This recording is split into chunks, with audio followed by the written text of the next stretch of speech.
Hello, hello. Happy freaking week 11. This week we're going to focus a lot on mindset and how to carry out mindset into your next few months, next few years, an entire lifetime. So we're going to talk a little bit about self-reflection, which goes into detail about shadow work, continuous internal growth, and then we're going to hit upon some lifelong higher self visualization. So lots of fun stuff in store. So firstly, what is self-reflection? What is introspection? They're the same thing, they're synonyms. Self-reflection is essentially the process of taking time to evaluate, think about, and dive deeper into your personal thoughts, behaviors, motivations, attitudes, and desires. And this will allow yourself to dissect different aspects of your life in order to make sure that you're benefiting and creating everything that you want to come into it. Um, and self-reflection can happen on two different levels. There's the micro level or the small scale, and then the macro level or the large scale. So at the macro level or the large scale, you can evaluate the overall trajectory of your life, and you can see where you're headed, determine whether you're happy with the direction, and make adjustments as necessary. And then at the micro level or the smaller scale, you can evaluate your responses to particular circumstances and events. And these two things play hand in hand. So as you start to really take into account self-reflection on the micro level, it'll automatically transition into self-reflection at the macro level. And so what are the benefits of self-reflection? Firstly, it will help you gain new perspectives. You'll be able to feel a lot more present, and being in a present moment will cut out past experiences, and it'll also cut out the what if scenarios or what you think is going to happen in the future. So it'll allow you to gain a bunch of new insights on one circumstance, one experience, one thought, etc. You'll have more efficient communication skills. So again, being present in the moment will allow yourself to think in terms of logic rather than just emotion, and that'll translate into communication with every single type of person.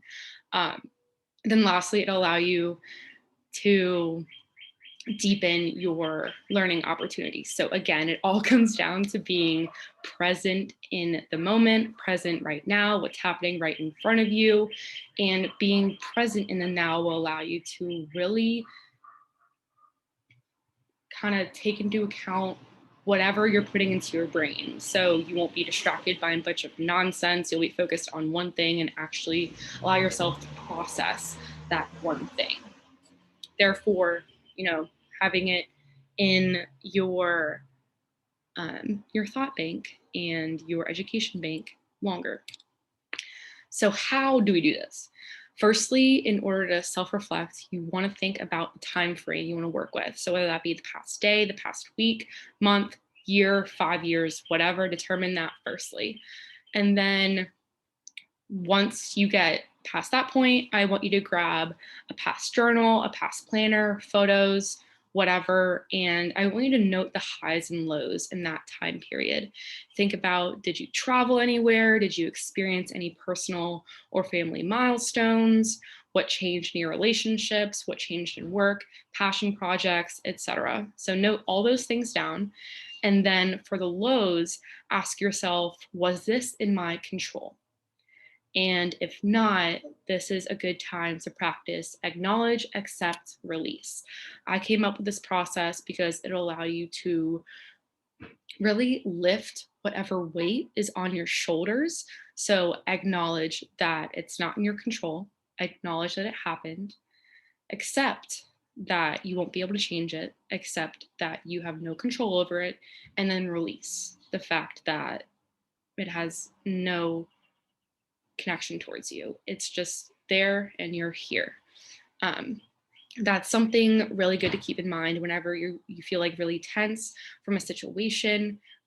Just practicing AAR, acknowledge, accept, release. And then after choosing the time frame, rate your performance level on a scale from 1 to 10 in each of these categories listed below. So mind, body, soul, work, play, and love. We want to focus on increasing those numbers in those 6 different categories, and the higher those numbers are, the more fulfillment you'll feel in your life. So you can always take a screenshot or pause on this, come back to self-reflect, and take a note on those 6 categories and the questions related in those. Now, what exactly is shadow work? It's a big part of self-reflection. So essentially, the shadow is a psychological term for everything we can't see in ourselves, but it's there. The shadow is the quote unquote dark side of our personality because it consists of negative human emotions and impulses like rage, envy, greed, selfishness, desire, and the striving for power or the striving to want more of something or everything.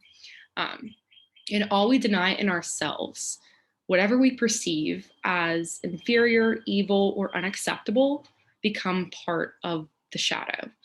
And any part we disown within us turns against us.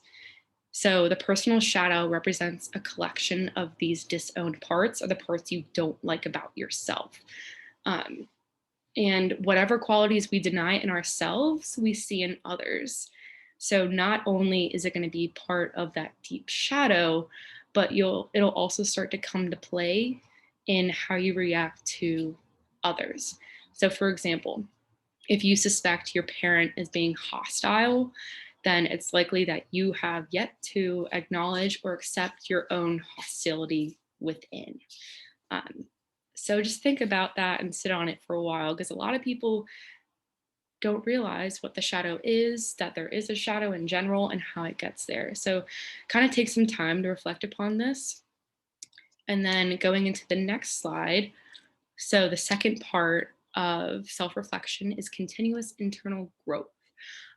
Life itself is a continuous internal growth journey. It never fucking stops.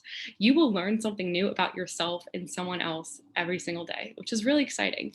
But it can also be super overwhelming and scary at times if we're hitting certain things in ourselves that we've been kind of like packing back for a while or hiding. And the only time growth stops is when you're scared to go through the challenges in order to get to that next growth platform. So we have to be willing and accept and go through the hard in order to get to that next step. And by taking time to self-reflect consistently, you'll be able to set out a game plan for the parts of your life you feel need a little bit more attention and love. So continuous internal growth essentially is just self-reflection often, a continuous process of self-reflection. And then the second part of this module, I wanted to talk about lifelong higher self visualization. So kind of just tying everything in together. And all the practices and exercises you've experimented with and introduced into your daily practice with the Complete Confidence Coaching Program will allow you to, one, visualize where it is you want to be physically, emotionally, and psychologically at any point in time in your life, and two, build out a game plan through routines, journaling, meditation, self-reflection, introspection, stillness, and patience. So we've practiced all of that the past few weeks, and you'll be able to take everything we have practiced and implement it into your life and set a game plan out of it in order to continue and grow for the rest of your fucking life. You literally have the power to integrate anything you want into your life and be whoever you want. And that is really freaking cool. You must first allow yourself to already acquire those qualities and actively work towards those goals, gradually focusing on one step at a time. So take into account all that we talked about today. We did talk about a lot. And if you have any questions when it comes to self-reflection or introspection, feel free to text me, message me, whatever, and I'll answer those questions right away. But I hope your first opportunity with self-reflection goes well and you find out some new things about yourself. But I love you. Have a great rest of your day.